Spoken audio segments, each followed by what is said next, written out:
Je vais commencer aujourd'hui par vous narrer une petite anecdote qui a eu lieu il y a 3 jours, me semble-t-il, dans cette église même. Nous disions adieu à notre bien-aimé Charles Ménage.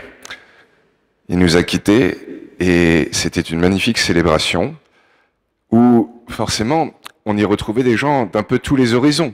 Charles Ménage ayant été connu pour son engagement œcuménique, on avait dans notre assemblée des orthodoxes, des protestants, des évangéliques.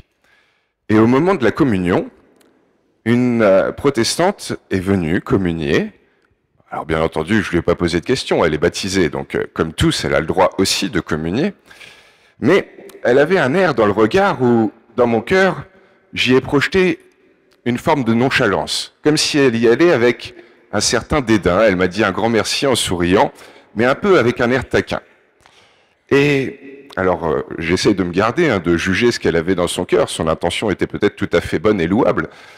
Mais ce qui est sûr, c'est que ça m'interroge. On a entendu Saint Paul, la séquence qui a été lue juste avant l'Évangile. On repense aux phrases du Moyen-Âge comme celle de Jean Chrysostome ou Béranger de Tours qui nous explique que si on va à la communion sans avoir une démarche de foi sincère, vraie et authentique, eh bien, on risque de supporter un certain nombre d'infirmités, d'handicaps, voire même risquer d'en décéder. Bon, cette dame, je l'ai recroisée hier matin, elle n'était pas morte. Donc, ça me pose question. Est-ce que vraiment c'est elle qu'on nous le dit? Et en sens inverse, ça marche aussi. Parce que on a beau aller communier régulièrement, on sait très bien qu'on n'est pas encore les saints qu'on aimerait. Et même si on s'en nourrit le plus souvent possible, sommes-nous, autant qu'on le souhaiterait, témoins de cet amour divin? Pas toujours, là encore. Alors donc, qu'est-ce qui sauve le monde? Je veux croire en ce phénomène surnaturel où on devient ce qu'on mange, et donc petit à petit, plus on mange Dieu, plus on devient Dieu nous-mêmes. Mais est-ce vraiment ça qui répare les fautes du monde entier? Est-ce un sacrifice expiatoire d'un fils qui donne sa vie pour calmer la colère de son père? C'est comme ça qu'on nous le racontait jadis. Est-ce un rituel magique qui nous ouvrira à tous le paradis si on est venu le plus longtemps possible, le plus souvent possible? Je ne sais pas. Par contre, je me souviens de ce qu'on se disait il y a 2 semaines, que sauver, ce n'est pas forcément réparer ou soigner. Sauver, c'est permettre même à ceux qui sont condamnés, à qui il ne reste peut-être plus que quelques jours à vivre, de pouvoir goûter du mieux, quelque chose de plus heureux. Oui, sauver, c'est juste ça au fond, permettre du mieux à ceux qui vivent quelque chose qui les fait éminemment souffrir. Et je crois qu'en fait, ce que Jésus nous a ouvert par son sacrifice, c'est qu'il nous y a contraints à être généreux. Regardons. Dans toutes les traditions religieuses, Dieu est toujours quelqu'un qui donne. Il donne la création, il donne des conseils, des commandements. Mais qu'est-ce qui fait la spécificité du Dieu des chrétiens? C'est qu'il se donne lui-même. Et qu'est-ce que ça fait le fait qu'il se donne lui-même, qu'il offre sa vie et sa mort pour nous? Ça fait qu'on ne peut pas le payer de retour. Et ça change tout. Le fait qu'il se soit donné comme ça, sans qu'on puisse lui rétribuer ou lui restituer quoi que ce soit, ça nous met dans une forme de handicap qui nous oblige à prolonger l'effet de ce qu'il a fait. Les philosophes du siècle dernier parlaient du don, donner à l'autre de donner. Et c'est tellement logique. Chaque fois que je donne quelque chose à quelqu'un, j'attends toujours un petit peu de réciprocité. J'attends une petite étincelle dans son regard, une forme de reconnaissance, au moins une parole ou un geste de politesse. Dieu, en nous donnant le meilleur de ce qu'il avait à nous offrir, en nous donnant jusqu'à sa vie, il fait qu'on ne peut pas lui rendre. Et ça nous met aussi mal à l'aise que ça nous ouvre un horizon phénoménal. Le don sans retour. Il l'a institué. Il nous a offert en fait la voie, d'une certaine façon, du parfait amour. Et tout ça, c'est très logique. Essayons une petite expérience de pensée pour mieux nous le matérialiser. Chacun d'entre nous, imaginons dans notre tête, pensons à une personnalité, quelqu'un de célèbre de toute l'histoire de l'humanité qui a changé notre monde. Chacun, vous en avez un là qui vous vient?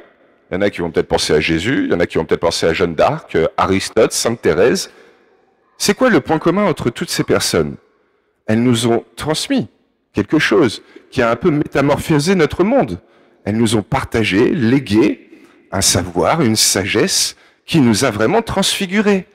Elles nous ont donné.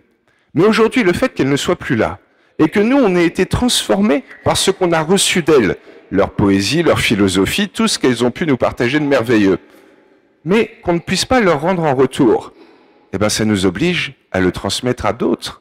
Ça bouillonne tellement en nous qu'on a envie que de ça, au fond, le partager à notre prochain. Et je crois que c'est ça qui change le monde, qui le transforme et le sauve vers du mieux. Aussi paradoxal que ce soit, ce n'est pas tant une valeur ajoutée que notre insatisfaction. Je parle souvent du fait que c'est bon d'avoir des manques parce que ça nous oblige à évoluer. C'est parce qu'on ne sait pas voler qu'on a créé les avions. Notre insatisfaction est bonne, mais aujourd'hui, avec la fête de ce qu'on célèbre, on voit qu'elle est doublement bonne. Parce que cette insatisfaction de ne pas pouvoir rendre à Dieu ce qu'il nous a offert, mais qui nous a tellement transformés de l'intérieur, ça nous oblige à le partager à nos frères et à nos sœurs. Et ça fait qu'on n'est pas dans un cercle auto-référencé, mais au contraire, dans un chemin qui s'étend au monde entier. Et ça me faisait penser à un film que j'avais beaucoup aimé quand j'étais adolescent, qui s'appelait Un monde meilleur. Je ne sais pas si vous vous en souvenez, c'était avec Kevin Spacey. C'était l'histoire d'un petit enfant qui allait mourir et qui se demandait comment changer le monde. Et il en vient à se dire, c'est tout simple. Je vais faire du bien à 3 personnes, mais pas n'importe quel bien. Je vais leur offrir quelque chose qu'elles ne peuvent pas s'offrir elles-mêmes. Et elles, qui en auront bénéficié, elles l'offriront à 3 autres personnes, et vice-versa. Et en fait, c'est magnifique, parce que d'une personne qui fait du bien à 3, eh bien, il y a comme une courbe exponentielle qui s'étend à l'universel. Et ce petit garçon, il n'avait rien inventé, il avait fait du Jésus. Jésus, il aurait pu transformer tout le bassin méditerranéen, le sauver en un claquement de doigts. Non, il a juste fait du bien à quelques-uns, il les a contraints à ne pas pouvoir recevoir en retour, et eux, ce bien qu'il les a transformés, eh bien, ils l'ont offert à leurs frères, à leurs sœurs, et ce depuis 2 millénaires.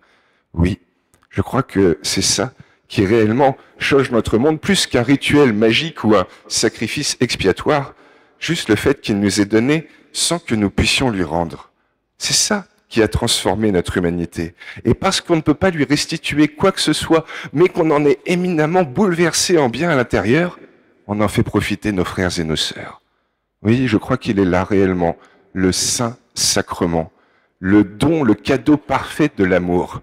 On ne peut pas sauver le monde entier, mais peut-être qu'on peut prendre soin de celles et ceux qui sont autour, au moins y contribuer, et sûrement qu'au fond, ça ne tient qu'en une chose, à notre tour, leur offrir ce qu'ils ne peuvent s'offrir en retour.